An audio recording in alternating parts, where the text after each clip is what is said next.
ఇప్పుడు వరమహాలక్ష్మి అమ్మవారి యొక్క వ్రతము చాలా మంది కూడా చేసుకున్నారు. అంటే 21వ తారీఖు నాడు చేసుకున్నారు. కానీ కొంతమందికి ఏంటి అని అంటే అడ్డంకులు వచ్చి చేసుకోలేకపోయారు. వాళ్ళ కోసము వ్రతము ఎప్పుడు చేసుకోవాలి అనేటటువంటి ధర్మ సందేహం చాలా మందికి కూడా ఉంది. ఎప్పుడు చేసుకోవాలి అనేటటువంటిది చెప్తాను, జాగ్రత్తగా వినండి.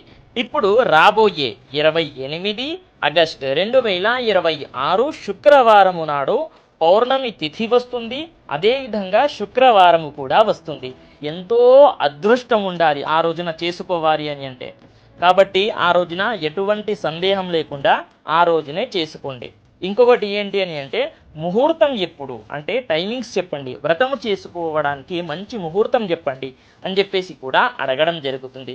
ఎప్పుడు చేసుకుంటారు అని అంటే చూడండి, ప్రొద్దున 4 గంటల నుండి ప్రారంభమయ్యి 7 గంటల 30 నిమిషాల వరకు ఎప్పుడైనా సరే చేసుకోవచ్చు.